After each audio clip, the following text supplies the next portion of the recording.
আর মসজিদে বসে বসে জিকিরের আলোচনা হচ্ছে, তো সরাসরি ফেরেশতাদের মজলিস, এটা সরাসরি আল্লাহ তাআলার রহমত নাজিল হওয়ার মজলিস। আর ওইটা সরাসরি গানের মজলিস, টেলিভিশনের মজলিস, সরাসরি গজব নাজিল হওয়ার মজলিস। আমরা যদি বুঝতাম এই মজলিসের দাম কত, যদি আমরা বুঝতাম যে এই মজলিসটা এই মুহূর্তে আল্লাহ তাআলার কাছে এটা কত দাম। জমিনে বসে আমরা সূর্যকে যেভাবে দেখি, আসমানওয়ালারা এই মুহূর্তে আমাদেরকে এভাবে দেখে। আসমানের ফেরেশতারা এই মুহূর্তে আমাদেরকে নিয়ে গর্ব করে। তারা একে অপরকে জিজ্ঞেস করে এরা এখানে কেন একত্রিত হয়েছে, এরা জিজ্ঞেস করে এরা কেন আসছে, ফেরেশতারা জিজ্ঞেস করে এরা কেন আসছে, এরা কেন আসছে। তো আরেক দল জবাব দেয় এরা শুধুই আল্লাহ তাআলার তাসবিহাতের জন্য আসছে, এরা আল্লাহর তাসবিহের জন্য আসছে, এরা আল্লাহ তাআলার তাহমিদের জন্য আসছে, এরা আল্লাহ তাআলার তাকবীরের জন্য আসছে। তো ফেরেশতারা জিজ্ঞেস করে এরা কি আল্লাহকে দেখেছে? তো বলে না, দেখে নাই। তো তারা আবার জিজ্ঞেস করে আচ্ছা যদি এরা দেখতো তাহলে কি করতো? বলে আসাদু হিরসান আসাদু তলাবা, যদি এরা আল্লাহ তাআলাকে দেখতো এরা পাগল হয়ে ছুটতে থাকতো। এরা জিজ্ঞেস করে আচ্ছা বলো তো এরা কি চায়? তো ফেরেশতারা জবাব দেয় ইয়াসআলুনাকাল জান্নাহ, এরা আপনার কাছে জান্নাত চায়। আল্লাহ তাআলা বলেন এরা জান্নাত দেখছে? বলে দেখে নাই। আল্লাহ তাআলা বলেন আচ্ছা যদি এরা জান্নাত দেখতো কি করতো? তো ফেরেশতারা বলে আসাদু হারাবা, আরো বেশি, আসাদু তলাবা, আরো বেশি জান্নাত চাইতে থাকতো। আল্লাহ তাআলা বলেন ফাশহাদু, তোমরা সাক্ষী থাকো, এরা যে জান্নাত চায় আমি তাদেরকে সে জান্নাত দিয়ে দিলাম। যদি 3 জনের মজলিস হয় আর উদ্দেশ্য এটা হয় তো পুরস্কার একই হবে। এবার আল্লাহ তাআলা জিজ্ঞেস করেন এরা কি থেকে পানা চায়? বলে আল্লাহ এরা তো জাহান্নাম থেকে পানা চায়। আল্লাহ তাআলা বলেন বলো এরা জাহান্নাম দেখছে? বলে দেখে নাই। বলে জাহান্নাম যদি দেখতো তাহলে কি করতো? আসাদ্দ হারাবা, জাহান্নাম থেকে এরা আরো বেশি ভাগতে থাকতো। আল্লাহ তাআলা বলেন তোমরা সাক্ষী থাকো, এদেরকে জাহান্নাম থেকে আমি নাজাতও দিয়ে দিলাম। ফাকালা মালাকুম মিনাল মালাইকা, একজন ফেরেশতা বলবে রব্বানা ফীহিম রাজুল, আল্লাহ এদের মধ্যে একজন মানুষ এরকম আছে, এমন আছে ফাকাদ জাআ লিহাজাতিহি, সে নিজের কোনো প্রয়োজনেই আসছে, নিজের কোনো প্রয়োজনে আসছে, তাকে কি করব? তো আল্লাহ তাআলা বলেন হুমুল কওমু লা ইয়াশকা জালিসুহুম, এরা এমন এদের কাছে যে বসে আমি তাকেও বঞ্চিত করি না। এদের কাছে বসলেও না, বলেন বসলেও কি? বসলেও যে মজলিসে আল্লাহ তাআলার তাসবিহ হবে, যে মজলিসে আল্লাহ তাআলার তাহমিদ হবে, আল্লাহ তাআলার তাকবীর হবে, এই মজলিসের সাথে বসলেই না। বসলেই কি? এই যে এখন বসছেন, একটু সময় বসছেন, যারা এর বিপরীতে দোকানে বসে আছে ওদের লাভ কি হলো? আর আপনাদের লাভ কি হয়ে গেল? হ্যাঁ কি ভাই, দুনিয়ার কোনো প্রধানমন্ত্রীর সাথে কেউ যদি 1 মিনিটেই বসে, কি শুধু 1 মিনিটই কথা বলার সৌভাগ্য হয়ে গেছে তার আমেরিকার প্রেসিডেন্টের সাথে, আল্লাহর ঘর এটা কেমন দামি, কি বলে? এজন্য আল্লাহ তাআলা কিছু সময় আমাদেরকে আল্লাহ তাআলার ঘরে বসা, শোনার, বলার তৌফিক দিয়েছেন। এজন্য বলি আলহামদুলিল্লাহ। আমি তো আলহামদুলিল্লাহ আল্লাহ তাআলার কাছে এভাবে দোয়া করি, আল্লাহ যেন জীবনের শেষ দিনও কোনো না কোনো মজলিসে আমি আপনার তাসবিহের কথা বলতে পারি, যেন জীবনের শেষ দিনও তাসবিহের কথা, সকালে আর সন্ধ্যায় যেন আল্লাহ তাআলার সিফাতের কথা, আল্লাহ তাআলার তাসবিহাতের কথা, তাহমিদাতের কথা উম্মতকে যেন জীবনের শেষ দিনও বলতে পারে। আপনি দোয়া করে দেন আল্লাহ তাকে তৌফিক দিয়ে দেন, আল্লাহ জীবনের শেষ দিনে যেন আপনার উম্মত, আপনার বান্দাদের সামনে কিছু কথা বলার সুযোগ হয়ে যায়। আসরের পরে এই সময়টা আল্লাহ তাআলার কাছে বড় দামি সময়। আল্লাহ তাআলা কোরআনে কারীমে যতবারই বলেছেন, যতবারই ওয়াসাব্বিহুহু বুকরাতাও ওয়া আসীলা, বুকরাতাও ওয়া আসীলা, বুকরা মানে সকালবেলা, আসিল মানে সন্ধ্যাবেলা। বলেন বুকরা মানে কি? সকালবেলা, আসিল মানে সন্ধ্যাবেলা।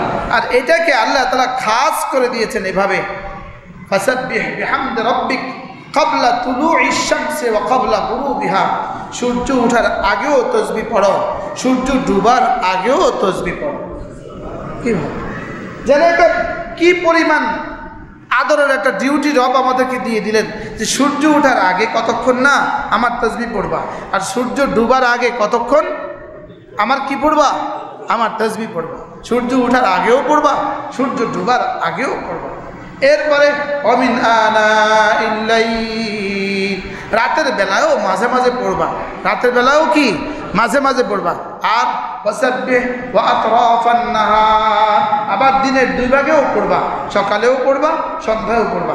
আতরাফ মানে সকাল সন্ধ্যা, আর ক্বাবলা তুলুইশ শামসি মানে সূর্য ওঠার আগে, ক্বাবলা তুলুইশ শামসি মানে সূর্য ওঠার আগে, ক্বাবলা গুরুবিহা মানে সূর্য ডুবার আগে। কি ভাই, আর কোনটা বাকি থাকলো? তো এই জন্য আমার পীর ও মুর্শিদ হযরত মাওলানা সুলতান আহমদ দানুপুরি রহমতুল্লাহ আলাইহি, আমার হুজুরকে দেখছি আসর থেকে মাগরিব কোনো কথা বলতেন না। কি বলতেন না? কোনো কথা বলতেন না, শুধু তাসবিহাত করতে থাকতেন। দেখছেন না, শুধু তাসবিহাত করতে থাকতেন। রুমের সামনে চেয়ারে বসে থাকতেন, তাসবিহ পড়তে থাকতেন, আর সামনে যারা ছিল তারা তাসবিহ পড়তে থাকতেন, কেউ কোনো কথা বলতো না। এবার সোজা মসজিদে চলে যেতেন, মাগরিবের 10 মিনিট আগে গিয়ে মুনাজাত দিতেন, দোয়া করতেন, এরপরে মাগরিবের নামাজ পড়তেন। কি হয়, তাহলে আমরা এই সময় কি করা উচিত? কিছু সময় আল্লাহর জন্য দেওয়া উচিত কিনা বলেন? রাসূল করিম সাল্লাল্লাহু তাআলা আলাইহি ওয়াসাল্লাম খেয়াল করেন, ধ্যানের সাথে খেয়াল করেন, আল্লাহর নবী সাল্লাল্লাহু তাআলা আলাইহি ওয়াসাল্লাম ইরশাদ করেন, কোনো মানুষ যদি 5 ওয়াক্ত নামাজের পরে আয়াতুল কুরসি পড়ে, কি পড়ে? রাসূল বলেন এই লোকটা আর জাহান্নামের মধ্যে মৃত্যু ছাড়া আর কোনো ব্যবধান নাই। অর্থাৎ এই লোকটা মরতে দেরি হবে, জান্নাতে যেতে দেরি হবে না। পড়েন আউযু বিল্লাহি মিনাশ শাইতানির রাজীম, বিসমিল্লাহির রহমানির রহিম, আল্লাহু লা ইলাহা ইল্লা হুয়াল হাইয়ুল কাইয়্যুম, লা তাখুযুহু সিনাতুন ওয়া লা নাওম, লাহু মা ফিস সামাওয়াতি ওয়া মা ফিল আরদ, من ذا الذي يشفع عنده إلا بإذنه، يعلم ما بين أيديهم وما خلفهم ولا يحيطون بشيء من علمه إلا بما شاء، وسع كرسيه السماوات والأرض ولا يؤوده حفظهما وهو العلي العظيم। আয়াতুল কুরসি 5 ওয়াক্ত নামাজের পরে যে মুসলমান আয়াতুল কুরসি পড়বে তো আল্লাহ তাআলা তার মৃত্যুর সঙ্গে সঙ্গে তাকে জান্নাত দান করবে। লাম ইয়ামনাহু আন দুখুলিল জান্নাতি ইল্লাল মাউত, মউত ছাড়া আর তার জান্নাতের সামনে আর কোনো বাধা নাই। সুবহানাল্লাহ বলে পড়বো তো, যারা আয়াতুল কুরসি পারি পড়বো, যারা পারি না শিখে নেবেন, যারা পারেন না তারা কি করে নেবেন? শিখে নেবেন। এরপরে আল্লাহর নবী বলেন কোনো মানুষ যদি 5 ওয়াক্ত নামাজের পরে 33 বার পড়ে সুবহানাল্লাহ, 33 বার পড়ে আলহামদুলিল্লাহ, 34 বার পড়ে আল্লাহু আকবার, রাসূল বলেন গুফরাত খাতায়াহু, আল্লাহ তাআলা তার গুনাহগুলোকে মুছে দিবেন। ওয়ালাউ কাসুরাত, গুনাহ যত বেশি হোক না কেন, গুনাহ যত বেশি হোক না কেন আল্লাহ তাআলা তার গুনাহগুলো কি করে দিবেন? তার গুনাহগুলো মাফ করে দিবেন। এক নিঃশ্বাসে একবার পড়বো, বলেন কয় নিঃশ্বাসে কয়বার? আওয়াজ ক্ষীণ, আওয়াজের কোনো দাম আল্লাহ তাআলার কাছে নাই। আল্লাহ তাআলার কাছে দাম হলো শুদ্ধ করা এবং দিলটাকে সুন্দর করা। আল্লাহর কাছে দাম দিলের আর জবানের, গলার কোনো দাম নাই, গলার কোনো কাজ নাই। কি বলছি বলেন? গলার কোনো দাম নেই, গলার কোনো কাজও নাই। আল্লাহ তাআলার কাছে গলার 2 পয়সার দাম নাই। গলার কি নেই? আল্লাহ তাআলার কাছে গলার কোনো দাম নাই। কি বলছি বলেন? বলেন আল্লাহ তাআলার কাছে গলার কোনো কি নাই? বাংলাদেশের কাছে গলাওয়ালাদের বড় দাম। কি বলছি? এখন যদি এখানে গলাওয়ালা কেউ আসতো তো 1 লাখ মানুষ জমা হয়ে যেত, বলেন না? গলা দিয়ে টান দেন নেওয়ালা যদি কেউ আসতো, গান গানেওয়ালা, গান গায় কি দিয়া? ওদের তলা আসেনি, গানে যা কয় সব মিছা কথা, এখান থেকে কিছু কয়, বুঝলেন না?